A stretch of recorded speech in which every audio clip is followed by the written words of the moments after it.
invited to my sister's wedding, how I found paradise instead. I sat there staring at my screen, reading the message for the 5th time. Hey, just wanted to let you know the guest list is finalized and we had to make some tough cuts. Hope you understand. Love you. Tough cuts. Those words echoed in my mind. I wasn't some distant cousin. I wasn't an old family acquaintance they hadn't seen in years. I was her brother. And my sister, the same sister I had assisted through every crisis, heartbreak, moment of self-doubt, had just cut me out as an afterthought. A slow pang of disbelief spread through my chest. I nearly laughed because this had to be a mistake. I picked up the phone and called my mother. She responded on the second ring, her voice upbeat. Hey, sweetheart, what's up? I didn't bother making small talk. I just got a message from Emily. She says the guest list is finalized and I'm not on it. There was a pause just long enough to prove what I had suspected. Oh, honey, my mother sighed, using that voice she always used when making me feel like I was being unreasonable. It's just a wedding. Don't make a big deal out of this. Just a wedding. I felt a hot, stinging coil in my stomach. Are you serious? I asked, my voice unusually calm. Mom, I'm her brother. How am I not invited to my own sister's wedding? She produced a tisk sound as if I were a toddler having a tantrum. It's not personal. I had to keep the guest list small and... Mom, I cut her off. I just saw Emily's Instagram post. She invited 150 people. Silence, then a forced chuckle. Well, you know how things are. Weddings are expensive and maybe they assumed you wouldn't mind skipping this one. I felt like I had been hit in the stomach. Wouldn't mind? I asked. Mom, I've been there for Emily through it all. I helped her relocate twice when she lost her job. Covered half of her rent and I was the one who helped her get over her last breakup. But now I'm not good enough to be there on her special day? Oh, stop being dramatic, my mother remarked with a sigh. It's just one day, you're overreacting. I laughed briefly and without humor. Overreacting.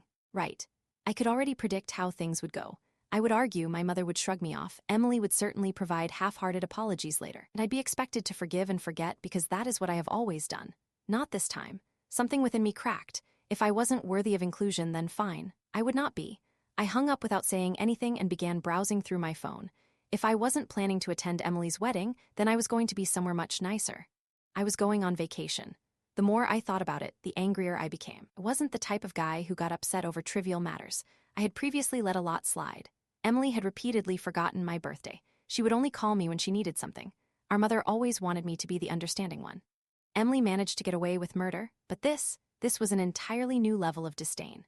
I wasn't going to sit around moping while my sister and the rest of the family played happy little wedding without me. If I wasn't significant enough to be featured, then I wasn't significant enough to be present when they needed me. I grabbed my laptop and began looking up flights. If Emily could have the happiest day of her life, then I planned to enjoy the best week of mine. It took less than an hour to plan.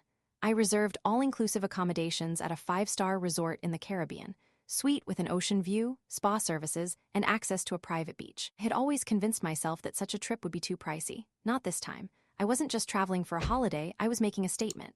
When the wedding weekend came around, I was already on a plane enjoying champagne in first class. I made sure to upload a picture, legs extended out, drink in hand, with this caption. Guess I got cut from the guest list, but I think I'll survive. The reactions were nearly immediate.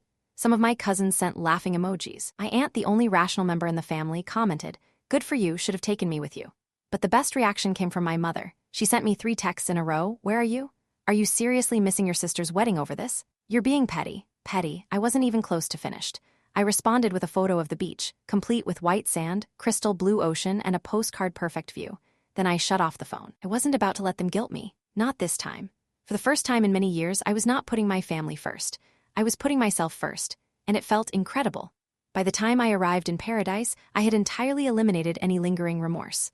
The moment I walked out of the airport, the warm ocean breeze touched me, bearing the aroma of salt and tropical flowers. Private car was waiting to drive me to the resort, a stylish black SUV with chilled towels and bottled water in the back seat.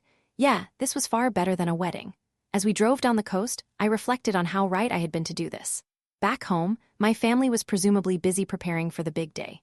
My mother was probably making excuses for why I wasn't present.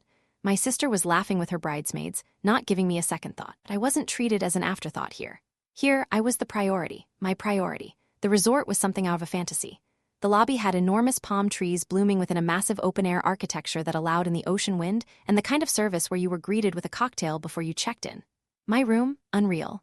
Floor-to-ceiling windows, a private balcony, and the most gorgeous king-sized bed I'd ever seen. I threw down my things, strolled out onto the balcony, and simply took it all in. Then, just to make matters worse, I took a picture of the scenery and shared it with this caption. When one door closes, another one opens, preferably to a beachside suite with unlimited margaritas.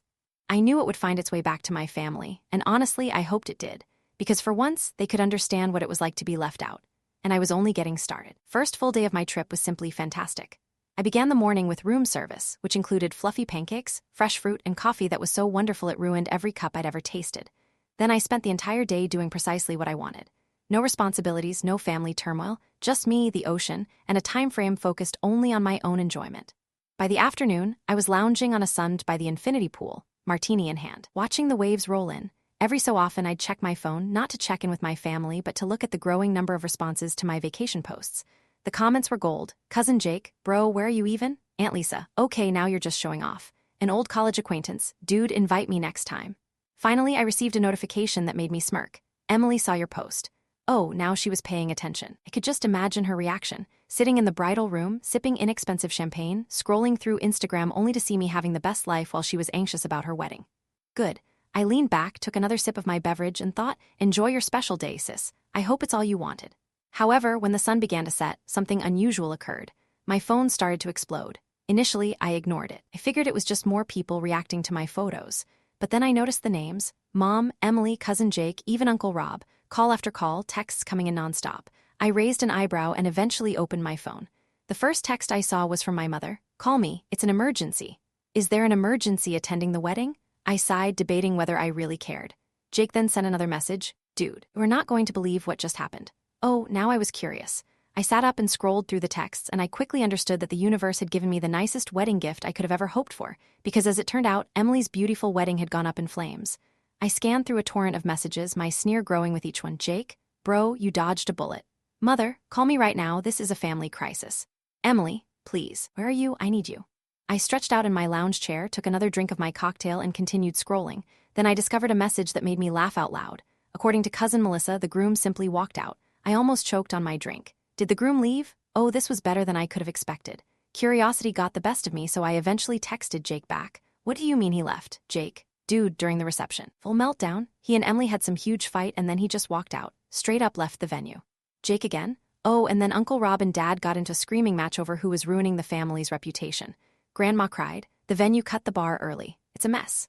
I leaned back, smirking. My sister had refused to let me attend the wedding, believing that she didn't need me, and now suddenly I was the first person they all ran towards. I could already hear my mother's voice in my brain. You need to fix this. Emily is devastated.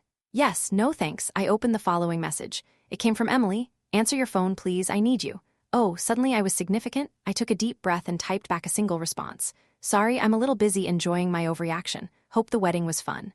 And then I blocked her phone number. I blocked my mother. I also blocked Jake, just in case he got drawn into their guilt trip operation.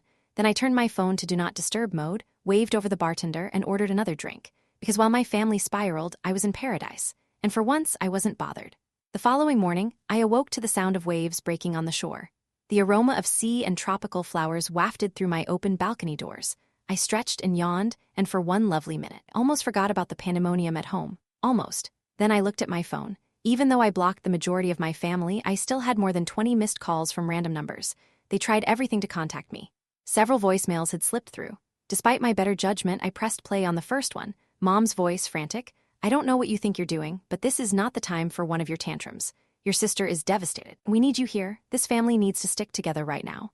I rolled my eyes before deleting it. Next voicemail. Emily is crying. I don't understand why you're doing this. You're my brother. I need you. Please just call me back. Click. Deleted. The following one had me laughing. Jake whispered as if he were hiding in a closet. Dude, Mom and Aunt Lisa are planning to show up at your apartment when you get back. Just a heads up. Also, Grandma keeps saying the wedding was cursed because you weren't there. It's hilarious. That was a voicemail I saved. I tossed my phone on the bed and stepped out onto the balcony. The sun had just begun to rise, creating a golden glow over the ocean. I took a deep breath, allowing the warmth of it to sink in. Back at home, my family was scrambling to perform damage control. Meanwhile, I was here, sipping espresso while wearing a bathrobe, enjoying the best decision I'd ever made. And the best part, they were now feeling what I had felt when they cut me out, unwanted, forgotten, left out. It was rather poetic, actually. But I wasn't finished yet. I grabbed my phone, took a photo of my breakfast, which included fluffy pancakes, fresh fruit, and a mimosa that was so brilliant it might blind someone, and posted it with this caption: starting my day stress-free. Hope everyone back home is doing okay. Then, just for fun, I went through my blocked messages, grinned at all of the missed calls, and ordered another mimosa. I didn't intend to call them back. Let them clean up their own mess. I was on vacation. By midday, I was relaxing under a secluded cabana, sipping a tropical drink with an umbrella when my phone vibrated again. This time, the message came from Cousin Melissa. Okay, I know you're mad, and honestly, you deserve to be, but you have to hear what happened after the wedding. Call me. You're going to love this. I raised an eyebrow. Melissa has always been the only cousin with a brain. If she mentioned that I needed to hear anything, it was probably worth the time. So despite my better judgment, I called her. She answered on the first ring. Oh my God, you're finally answering, she said, unable to contain her joy. Okay, are you sitting down? I gazed about in my shaded cabana, the vast ocean in front of me and the chilled beverage in my palm. Yeah, I think I'm in a good place for whatever this is. Melissa let out a breathless laugh. Okay, after the groom left, Emily had a complete meltdown, and I don't mean a few tears, I mean yelling, wailing, and throwing objects at the wedding party. I smirked. Sounds about right. Melissa continued, her voice brimming with enthusiasm. Everyone was attempting to calm her down. Mom overheard Aunt Lisa suggest that the disaster could have been avoided if you'd been there. I blinked. Wait, what? Melissa giggled. Yes, she was saying that you've always been the one to mend problems when Emily spirals, that if you were present you would have talked sense into the groom or handled everything like you normally do. I burst into laughter. So let me get this straight. The same family that barred me from the wedding is now blaming me for not being present to preserve it. Oh, it gets better, Melissa remarked. Mom told Lisa she was acting ridiculous. Then they started fighting. Loudly. Then Grandma became involved, saying Emily brought this on herself because she offended the cosmos by not inviting her brother. I almost choked on my drink. Melissa was cackling now. Grandma lectured Emily in front of everyone, stating if you had treated your family better, you wouldn't be alone in your wedding dress right now. I leaned back, smirking. Wow, that's beautiful.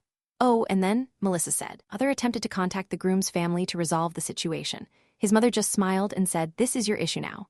I had to set down my drink before I spilled it from laughing so hard. So, I said, collecting my breath, where does that leave Emily? Melissa sighed.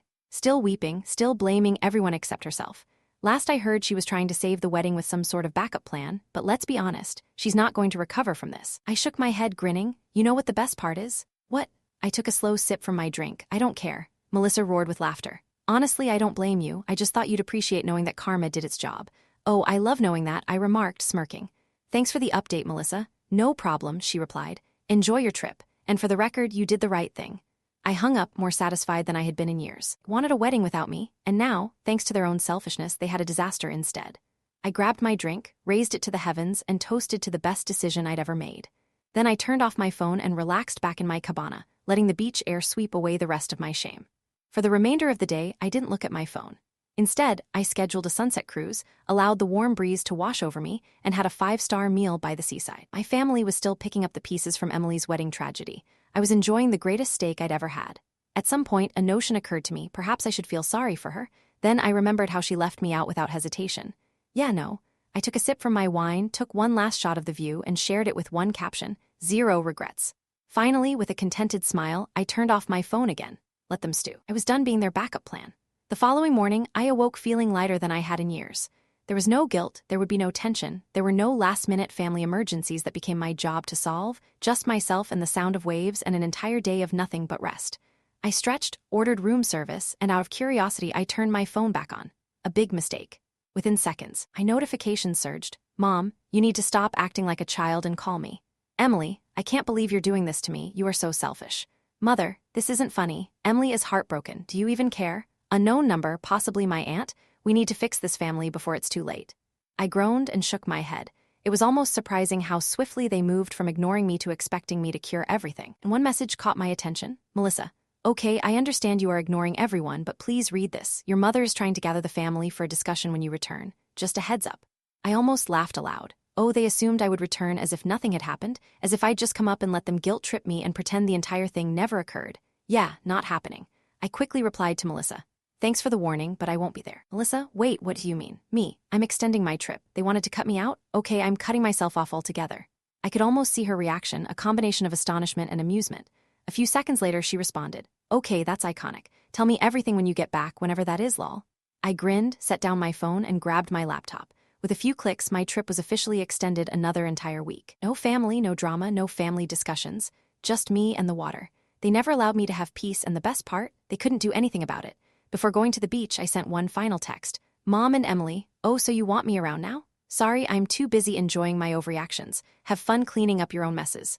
Then, for the last time, I blocked their numbers. I put my phone down, ordered another drink, and let the sun warm my skin. There was no guilt. There would be no tension, no regrets, just peace. And it was the best decision I've ever made.